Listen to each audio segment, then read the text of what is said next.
देवउठनी एकादशी व्रत कथा। एक राजा के राज्य में सभी लोग एकादशी का व्रत रखते थे। प्रजा तथा नौकर चाकर से लेकर पशु तक को एकादशी के दिन अन्न नहीं दिया जाता था। एक दिन किसी दूसरे राज्य का एक व्यक्ति राजा के पास आकर बोला, हे महाराज, कृपा करके मुझे नौकरी पर रख लें। तब राजा ने उससे सामने एक शर्त रखी कि ठीक है, रख लेते हैं, किंतु रोज तो तुम्हें खाने को सब कुछ मिलेगा, पर एकादशी का अन्न नहीं मिलेगा। उस व्यक्ति ने उस समय हाँ कर ली, पर एकादशी के दिन जब उसे फलाहार का सामान दिया गया तो वह राजा के सामने आकर गिड़गिड़ाने लगा, हे महाराज, इससे मेरा पेट नहीं भरेगा, मैं भूखा ही मर जाऊंगा, मुझे अन्न दे दो। राजा ने उसे सत्य की बात याद दिलाई, पर वह अन्न छोड़ने की राजी नहीं हुआ। तब राजा ने उसे आटा, दाल, चावल आदि दिए। वह नित्य की तरह नदी पर पहुंचा और स्नान कर भोजन पकाने। तब जब भोजन बन गया तो वह भगवान को बुलाने लगा, आओ भगवान, भोजन तैयार है। उसके बुलाने पर पीताम्बर धारण किए भगवान चतुर्भुज रूप में आ पहुंचे तथा प्रेम से उसके साथ भोजन करने लगे। भोजनादि करके भगवान अंतर्ध्यान हो गए तथा वह अपने काम पर चला गया।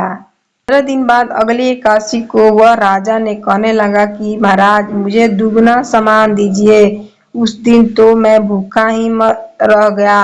राजा ने कारण पूछा तो उसने बताया कि हमारे साथ भगवान भी खाते हैं, इसीलिए हम दोनों के लिए ये सामान पूरा नहीं होता।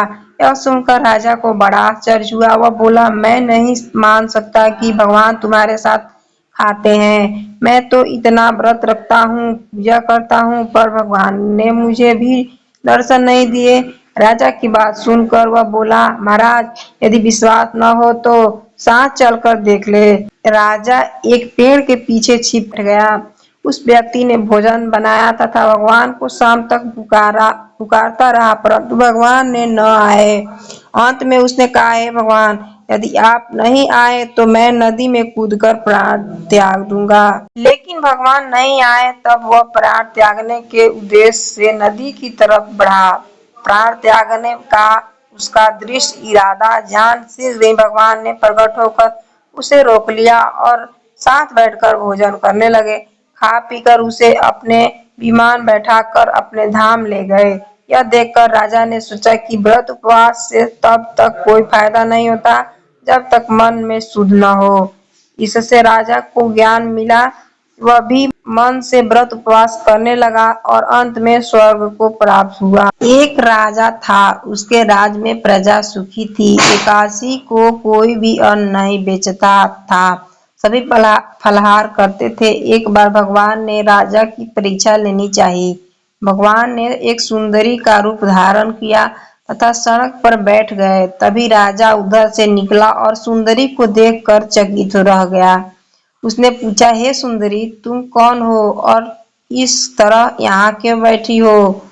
तब सुंदर स्त्री बनने वाले भगवान बोले, मैं निराश्रिता हूँ, नगर में मेरा कोई जाना पहचाना नहीं, किससे सहायता मांगू? राजा उसके रूप पर मोहित हो गया था। वह बोला, तुम मेरे महल में चलकर मेरी रानी बनकर रहो। सुंदरी बोली, मैं तुम्हारी बात मानूंगी, पर तुम्हें राज्य का अधिकार मुझे सौंपना होगा। राज्य पर मेरा पूर्ण अधिकार होगा। मैं जो भी मांग बनाऊंगी तुम्हें खाना होगा। राजा उसके रूप पर मोहित था, अतः उसकी सभी शर्तें स्वीकार कर ली। अगले दिन एकादशी था। रानी ने हुक्म दिया कि बाजार में अन्य दिनों की तरह अन्न बेचा जाए। उसने घर में मांस, मछली आदि पकवाए तथा परोस कर राजा ने खाने के लिए कहा। यह देखकर राजा बोला, रानी, आज एकादशी है, मैं तो केवल फलाहार ही करूंगा। तब रानी ने शर्त की याद दिलाई और बोली, या तो खाना खाओ, नहीं तो मैं बड़े राजकुमार का सिर काट दूंगा। राजा ने अपनी स्थिति बड़ी रानी से कही तो बड़ी रानी बोली, महाराज, धर्म न छोड़े, बड़े राजकुमार का सिर दे दें। पुत्र तो फिर भी मिल जाएगा, पर धर्म नहीं मिलेगा। इसी दौरान बड़ा राजकुमार खेल कर आ गया। माँ की आंखों में आंसू देखकर वह रोने के कारण पूछने लगा, तो माँ ने उसे सारी वस्तु स्थिति बता दी। तब वह बोला, मैं सिर देने के लिए तैयार हूँ, पिताजी के धर्म की रक्षा होगी, जरूर होगी। राजा दुखी मन से राजकुमार का सिर देने की तैयार हुआ, तो रानी के रूप से भगवान विष्णु ने प्रकट होकर असली बात बताई। राजन, तुम इस कठिन परीक्षा में पास हुए। भगवान ने प्रसन्न मन से राजा से वर मांगने को कहा, तो राजा बोला, आपका दिया सब कुछ है, हमारा उद्धार करें।